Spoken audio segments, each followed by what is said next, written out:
On va que Dieu te bénisse. Tu vas te présenter. Alléluia.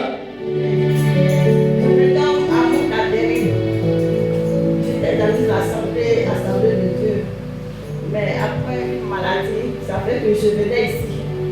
Je priais pour, mais je n'ai pas duré. Et la maladie m'a rendu aveugle, je ne voyais pas. Depuis l'an 2021, je ne voyais pas. En tout cas, avec la prière, le Seigneur m'a guéri. Alléluia. M'a guéri, il a ouvert les yeux, il a ouvert un œil. Alléluia. En tout cas, alors je suis là pour lui dire merci. Alléluia. Il a fait pour moi. Que le Seigneur soit béni, soit élevé, soit magnifié, soit exalté. Seigneur, je dis merci pour tout ce que tu as fait pour moi. Je ne veux pas tout dire, c'est ma soeur. Si je devais tout dire le début qu'elle a fait, maman, je ne veux plus. Alors, je dis merci à notre Dieu qui m'a guéri, qui a ouvert les yeux. Je lui rends toute la gloire. Que le Seigneur. Amen. C'est la peine. Le micro, on est là, on est là. Des guerriers à faire pour toi. C'est la peine maintenant. Je se rappelle maintenant. Je se rappelle maintenant. Ce que Dieu a fait pour moi. Je se rappelle maintenant. Amen. Le micro, s'il te plaît. Donne-moi le micro ici, baladeur. Amen. Mettez le micro baladeur ici. Amen. Que Dieu nous bénisse. Notre maman dit que maman, elle a été au niveau des yeux. Alléluia. Mais par la puissance de notre Seigneur, elle a été guérie. Elle a retrouvé la vie. Est-ce qu'on peut acclamer le Seigneur? Alléluia! Est-ce qu'on peut l'acclamer ce qui est là? Est-ce qu'on peut l'acclamer? Alléluia! Alléluia! Comment j'aime ton témoignage? Alléluia! Notre Dieu est le même hier, aujourd'hui et éternellement. Ce qu'il a fait hier, il a fait le faire encore. Alléluia. Lui qui a ouvert les yeux de Bartimée, il a tout ouvert vos yeux. Alléluia. Et quand il commence quelque chose, il l'amène à l'achèvement. Elle a dit, il y a un œil qui est ouvert maintenant. Alléluia. Je suis certain que le second va s'ouvrir également. Oh, la puissance de Jésus. On acclame le Seigneur plus fort. Alléluia. Alléluia. Tout problème entêté. Il refuse de me laisser aller. Pendant que je parle la main. Disperse-toi. Disperse-toi. Disperse-toi.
Ce matin, nous avons un thème à partager ensemble. C'est pourquoi je vais inviter le peuple de Dieu de prendre la Bible.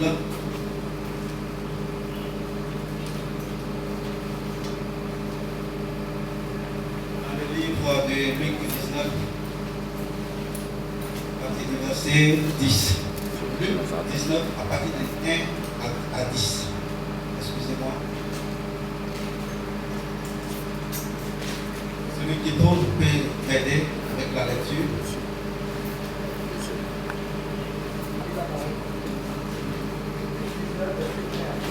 Oui. Jésus étant entré dans le niveau traversait la ville. Oui. Et voici un homme riche appelé Zachée, chef des publicains, cherchait à voir qui était Jésus. Mais il ne pouvait y parvenir à cause de la foule, car il était de petite taille. Il courut en avant et monta sur un sillon pour le voir, parce qu'il devait passer par là. Lorsque Jésus fut arrivé à cet endroit, il leva les yeux et dit: Zachée, à toi de descendre, car il faut que je demeure aujourd'hui dans ta maison. Zachée se hâta de descendre et le reçut avec joie.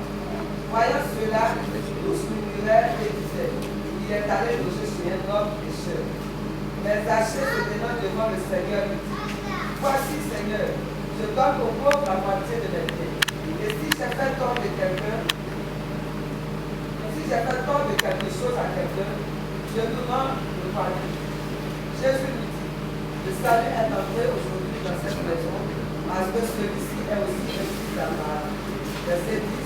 Car le Fils de l'homme est venu chercher et sauver ceux qui étaient perdus. Alléluia. Amen. Alléluia. Amen. Notre passage que nous venons de lire, nous l'avons intitulé Trouver ce qui est perdu. Alléluia. Trouver ce qui est perdu. Je vais faire encore la lecture. Luc 19 à partir du verset 1. Jésus étant entré dans Jéricho, traversait la ville.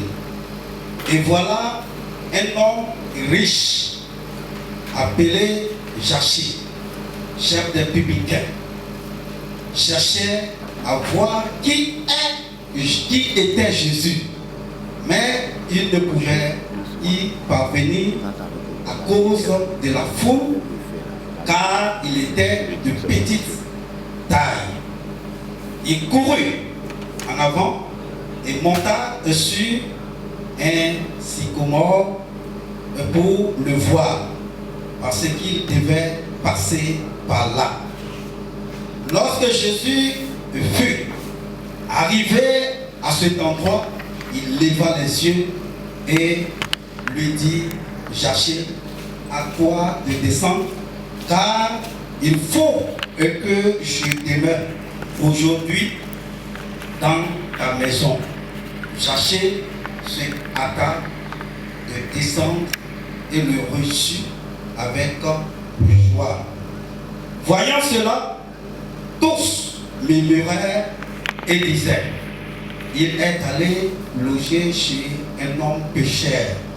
Mais Zachée, se tenant devant le Seigneur, lui dit: voici, Seigneur, je donne aux pauvres la moitié de mes biens, et si je fais tort de quelque chose à quelqu'un, je lui rends le quadruple. Jésus lui dit: le salut est entré aujourd'hui dans cette maison, parce que celui-ci est aussi un fils d'Abraham, car le Fils de l'homme est venu chercher et sauver ce qui était perdu. Alléluia. Amen. Alléluia. Amen. Donc voilà le passage que nous venons de lire. Je vais essayer de résumer un peu ce que nous venons de lire. La Bible nous a dit que Jésus est entré à Jéricho toujours dans sa mission, dans son ministère. Et au cours de ces déplacements, il y a quelqu'un, je crois, qui a dû entendre parler de Jésus. Et cette personne-là s'appelle Jaché, le collecteur d'impôts. Il est riche. Il est riche. Et il croit, il est respecté. Et voilà ce monsieur qui veut voir celui qu'il a entendu parler de lui. Il va croiser des difficultés. Il va trouver une foule qui va l'empêcher d'atteindre son objectif. Et il va réfléchir pour chercher d'autres méthodes pour qu'il puisse voir ce monsieur. Alléluia. C'est ainsi qu'il va se proposer de aller monter sur le sycomore dans le but de voir seulement Jésus. Mais voilà Jésus qui est l'homme que tout le monde est en train de confier, celui-là qui est tout puissant. Il va arriver au niveau de Jassé qui était sur le sycomore. Il va lever les yeux et il va constater que Jassé est sur le sycomore seulement que pour le voir. Alléluia. Et ce passage va nous amener à faire des réflexions. Nous connaissons aujourd'hui la vie actuelle, la vie que nous menons autour de nous, comment ceux qui sont riches, comment ils fonctionnent. Il est riche, il a les moyens, il a la capacité d'inviter Jésus chez lui. Il peut trouver d'autres moyens pour pouvoir inviter Jésus. Mais ce monsieur-là, pour atteindre son objectif, il a oublié qui il était. Il a oublié les moyens qu'il avait. Il a oublié son influence qu'il avait. Mais il s'est comporté comme les autres qui couraient derrière Jésus. Il va monter sur le sycomore et à partir de là, Jésus il va voir la foi de ce monsieur, de vouloir coûte que coûte le voir et oublier qui il est, aller monter sur le sycomore pour le voir. Et Jésus va lui demander à Jaché de descendre. Et aujourd'hui, il demeure chez Jaché, sachant que Jaché, il a une vie qui n'est pas trop agréable. Alléluia. Et voilà Jésus qui va faire un appel à Jaché, des chants. Jaché sans hésiter, il a couru, il est descendu. Et lorsqu'il est descendu, il va recevoir Jésus avec joie. Alléluia. Jaché reçoit Jésus avec joie. Alors que dans le passage de Jean qui nous dit, ceux qui l'ont reçu, ceux qui ont cru et qui l'ont reçu, deviennent quoi? Enfants de Dieu. Jaché a cru à quelque chose. Ce que Jésus faisait, qu'il a entendu. Et c'est cette croyance-là qui a poussé Jaché à aller monter, vouloir voir Jaché. Ça c'est pour déjà devenir un enfant de Dieu. Et après avoir fait l'appel, Jaché court, il descend et reçoit Jésus. Tous les éléments sont réunis pour que Jaché devienne là un enfant de Dieu. Et Zaché va arriver devant Jésus, va lui dire, oui, je suis riche. Mais, à ceux qui ont fait du tort, je vais restituer mes biens aux pauvres. Et à qui j'ai fait du tort, je vais lui donner 4 fois ce que j'ai dépouillé ou j'ai pris avec ces personnes. Alléluia. Et cet engagement va pousser Jésus à dire que le salut est entré dans la maison de Zaché. Et à la fin, il va affirmer que le Fils de l'homme est venu pour chercher et sauver ce qui était perdu. Alors nous voulons dire quoi? Et si Zaché était riche, il a dépouillé des personnes, il a fait du tort à des personnes, c'est-à-dire qu'il n'est pas en conformité avec la parole de Dieu. Donc on peut dire que Zaché était perdu. Alléluia.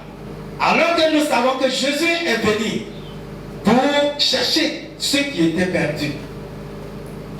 Donc à partir de là, nous allons chercher à comprendre les mots qui composent ce petit verset. Nous pouvons définir chercher comme se déplacer ou parcourir des lieux ou faire des efforts pour trouver ou retrouver quelque chose ou quelqu'un qui se trouve à un endroit inconnu ou oublié. Alléluia. Voilà le mot de chercher. Nous pouvons également définir sauver. Sauver, c'est échapper. Faire échapper un être vivant au risque de mort ou rend à quelqu'un un grand service. C'est soustraire également quelqu'un ou un groupe à un danger ou à une mort. Alléluia. Nous pouvons également définir perdu. Perdu, on peut dire que c'est abandonné ou ne pas récupérer quelque chose ou quelqu'un, ou cesser d'avoir ou cesser d'être. Alléluia. Alléluia. Donc ici dans notre passage, quand nous définissons le mot perdu, nous pouvons dire que perdu veut dire s'éloigner de la parole de Dieu. Alléluia. Quand nous partons dans le livre de Genèse, nous découvrons que au commencement, Dieu a créé des êtres, a créé des choses, et il a créé Adam et Ève. Et après avoir créé Adam et Ève, il leur a donné des instructions, des principes à suivre. Mais ces personnes-là n'ont pas pu obéir à ce que Dieu a dit. Elles ont désobéi. Et ces personnes étaient séparées de Dieu. On peut dire qu'ils étaient morts, comme l'a dit la Bible. Alléluia. Donc, on peut dire que perdu veut dire quelqu'un qui vit dans le péché. Alléluia. Lorsque une personne décide, il connaît la parole de Dieu, il connaît ce que Dieu dit dans sa parole, mais il décide de vivre contraire à ce que Dieu a dit, on peut dire que cette personne est perdue. Alléluia. Ceux qui sont perdus, nous pouvons dire également et que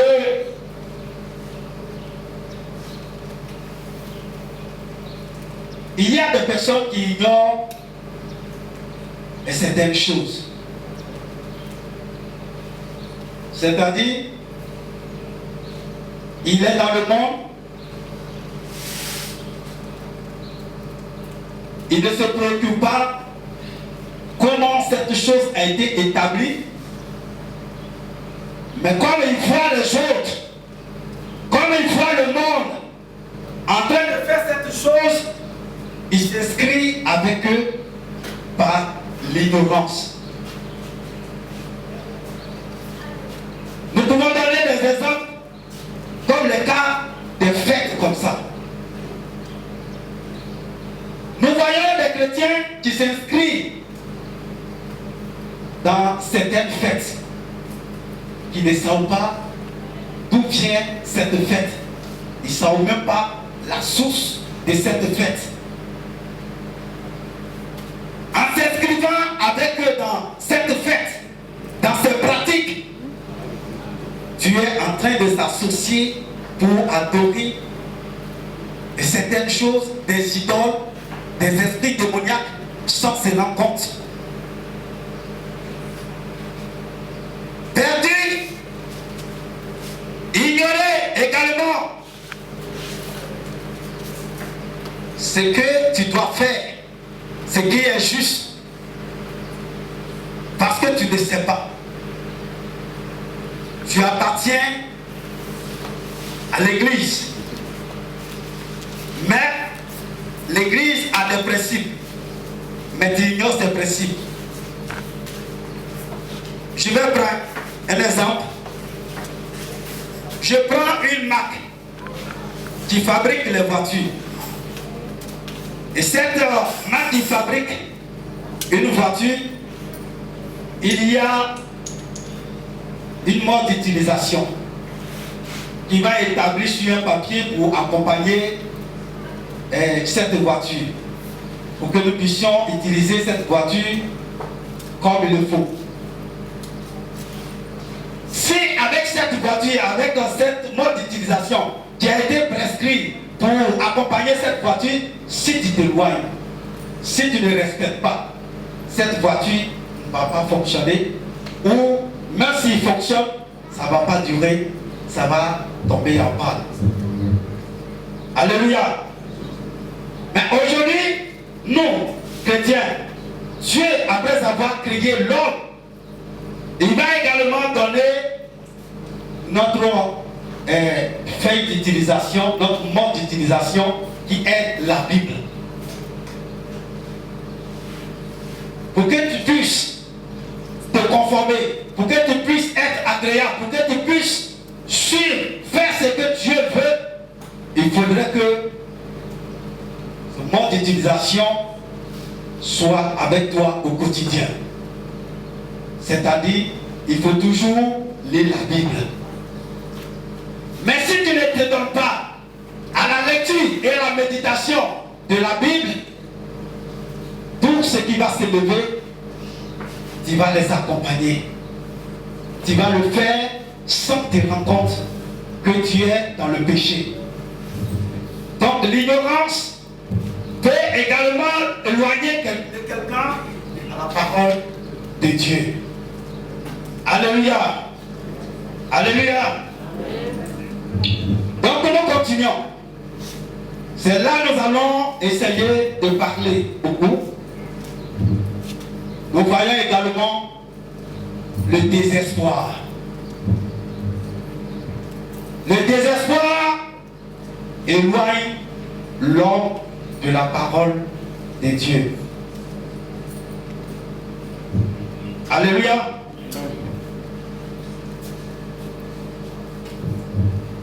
Nous sommes dans l'église, mais nous ne comptons pas à s'appuyer sur la parole de Dieu pour agir. S'appuyer sur la parole de Dieu pour agir. Nous sommes éloignés de la parole de Dieu. Nous faisons les choses sans la connaissance de Dieu. Nous posons les actes sans paroles. Et aujourd'hui, nous constatons que dans la vie de beaucoup de personnes, il y a des problèmes. Il y a des problèmes dans la maison. Il y a des problèmes dans le foyer. Il y a des problèmes dans les familles.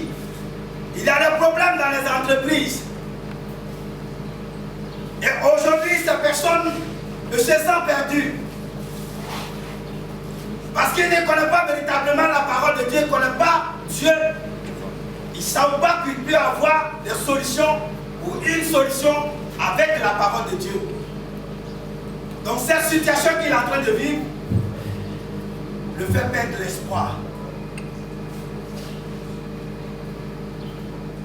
L'espoir est perdu. Il vient à l'église parce que s'il ne vienne pas, on va parler de lui. Il fait les choses en regardant autour, à gauche et à droite. La situation qu'il vit, le contraire, a devenu une autre personne. Et aujourd'hui, sa vie est troublée. Aujourd'hui, il a des difficultés partout. Lui-même, la vie qu'il est en train de mener, il ne comprend plus. Il ne sait plus de quoi il s'agit.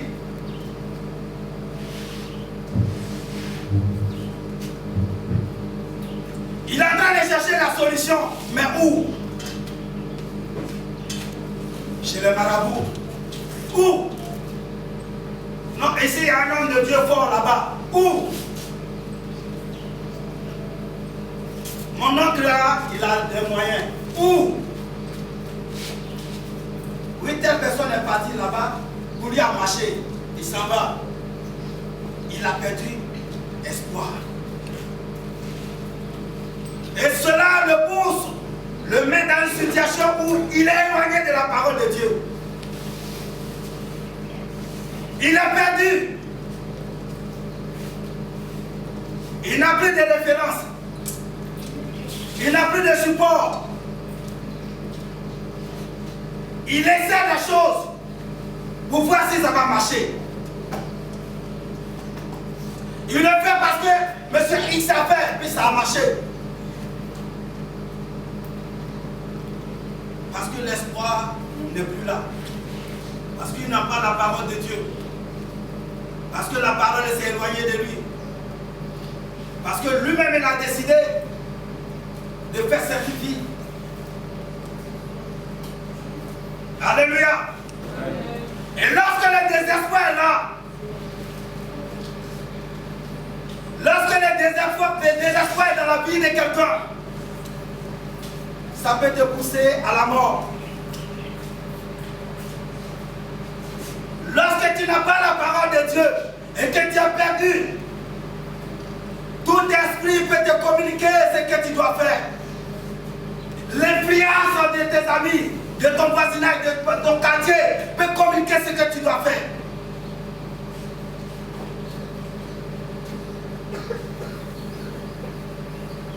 Voilà, l'espoir perdu. Tu peux te donner à la mort. Quand l'espoir est perdu, lorsque tu es chrétien et qu'on te dit vivre en concubinage, avoir des copains et des copines, ce n'est pas bon.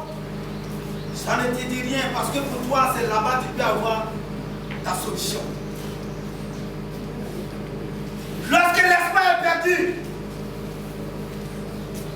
tu te donnes à beaucoup de choses. Ta manière de parler change. Lorsque l'espoir est perdu, ta manière de te comporter change. Lorsque l'espoir est perdu, tu ne respectes plus. Lorsque l'espoir est perdu, tu peux facilement te moquer des autres. Lorsque l'espoir est perdu, tu peux voler facilement. Lorsque l'espoir est perdu, tu peux mentir facilement. Lorsque tu t'éloignes de la parole de Dieu,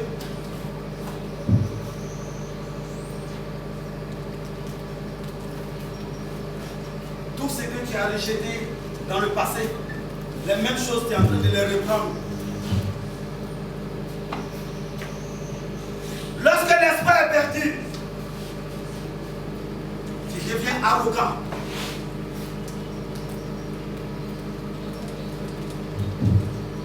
Oui, il y a une maman qui communique avec moi dans ces 2 jours, où il y a son frère qui était chrétien, où allait chez lui. Il vendait des véhicules.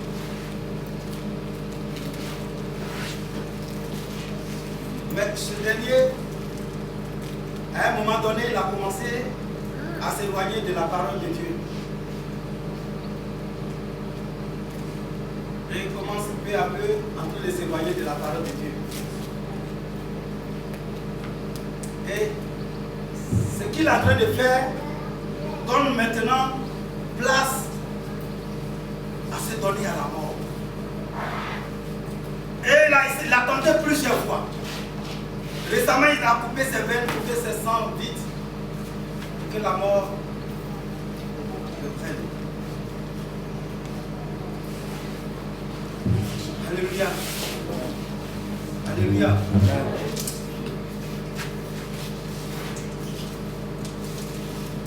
Quand l'espoir est perdu, quand on parle des affaires de Dieu, ça ne dit plus rien. Ça ne dit plus rien. Même si c'est des heures, des choses que tu dois respecter, ça ne dit plus rien. Tu te lèves, tu viens quand tu veux, comme tu veux. Quand tu arrives là-bas, tu jettes la Bible. Puis tu es assis, tu attends le dimanche prochain pour reprendre ta Bible. Même la prière, même, ça appelle. Et très souvent, comme il a réussi à prier, il s'est dit que ça peut venir des autres. Donc quand il rêve et puis il fait des cauchemars, il prend son portable, il appelle. Allô prophète, voilà ce qu'il y a. Quand il sent ce genre de choses, c'est que l'espoir est perdu. Parce qu'un enfant de Dieu, un véritable enfant de Dieu, qui a la parole de Dieu, qui a la Bible, face à une situation, la solution est dans la Bible. C'est vrai qu'il peut solliciter les hommes de Dieu pour t'accompagner, mais tout ne peut pas se reposer sur les hommes de Dieu. Même pour vivre la sanctification, tu appelles homme de Dieu. Même pour se dépouiller, tu appelles homme de Dieu. Alléluia. Nous sommes l'enfant de Dieu. Nous sommes la lumière du monde. C'est nous devons donner et puis ils vont copier. Mais ce n'est pas eux qui donnent et puis on copie et puis on introduit à l'église. Et puis on croit que c'est normal. Il y a certaines choses que nous faisons. Après, va dans la rue. Regarde comment la rue s'habille. Regarde comment la rue se comporte. Tu vas te retrouver là-bas. Si tu te retrouves là-bas, pose-toi des questions et remets-toi au travail.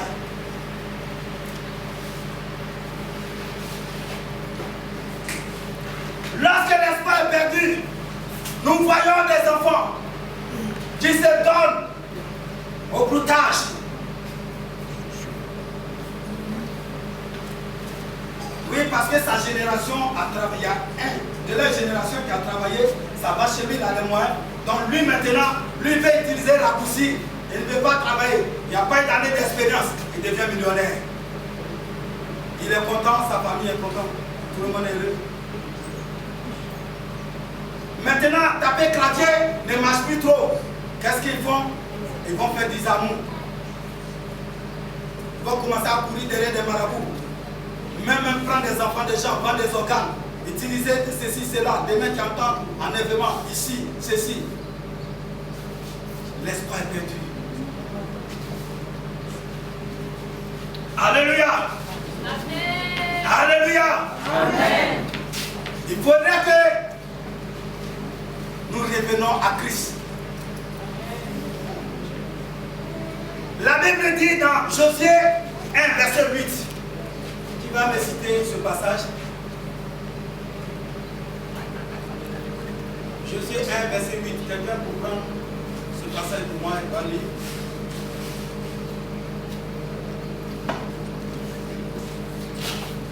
Josué 1, verset 8. Oui. Que ce livre de la loi ne s'éloigne point de ta bouche. Médite le jour et nuit, Oui. pour agir fidèlement selon ce qui est écrit. Car c'est alors que tu auras du succès de les entreprises et c'est alors que tu réussiras. Alléluia. Que Dieu te bénisse, ma soeur. Qu'est-ce que Josué dit? Josué c'est qui?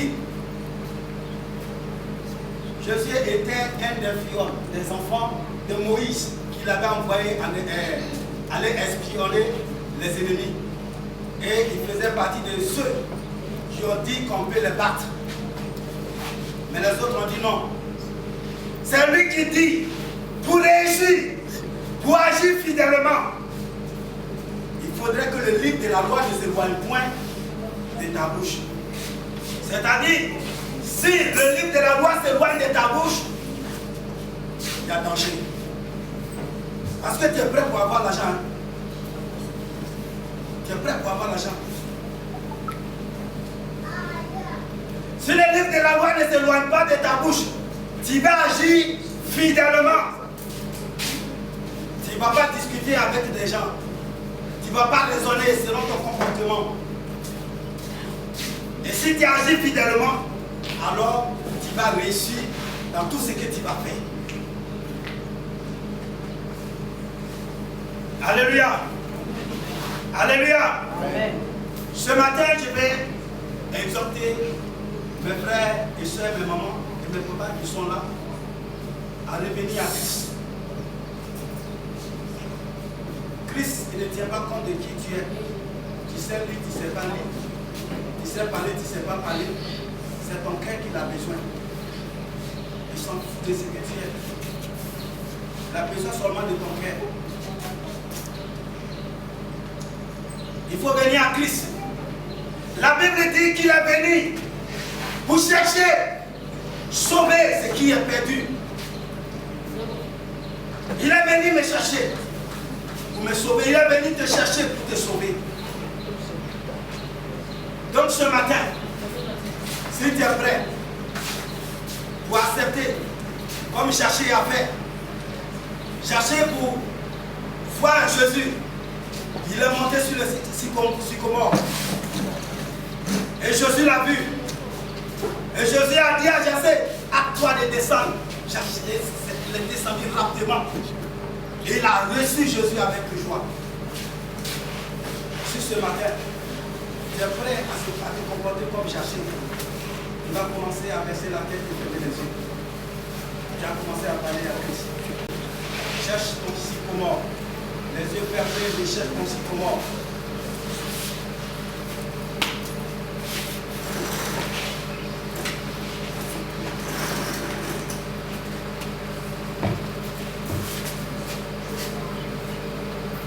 Jésus est venu pour toi.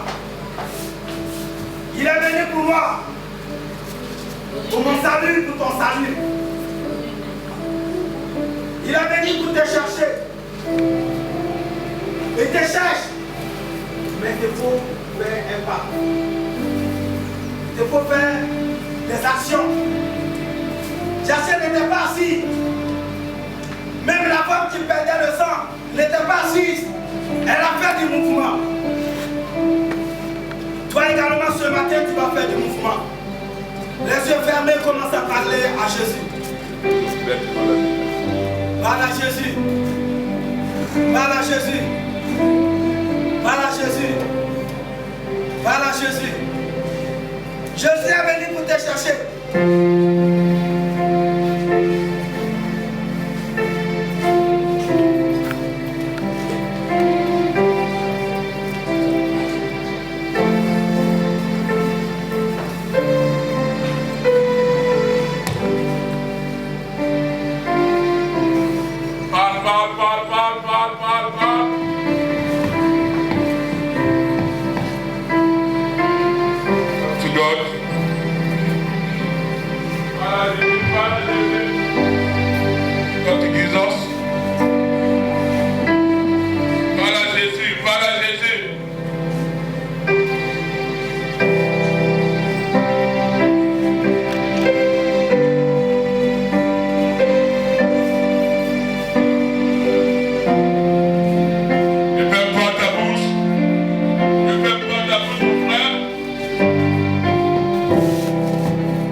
cela prospère. Que cela prospère. Que cela prospère. Que cela prospère. Seigneur, il est écrit dans ta parole que tu mettras une différence entre ceux qui te servent et ceux qui ne te servent pas. Père, comme ils sont sortis, mets une différence sur leur vie. Mets une différence sur leur vie. Au nom de Jésus. À partir d'aujourd'hui, comme l'Est est éloigné de l'Ouest, Seigneur, éloigne de la pauvreté, éloigne de le manque, éloigne de la maladie. Au nom puissant de Jésus. Comme ils sont sortis, papa, enfin, en cette semaine, tu dois dépenser l'argent, que ce ne soit pas à la mort, que ce ne soit pas à la pharmacie, que ce ne soit pas dans les hôpitaux. Au nom puissant de Jésus. Je recoupe au dîme avec le sang de Jésus. Je les baptise du feu du Saint-Esprit. Au nom de Jésus-Christ, je prie. Amen, amen, amen.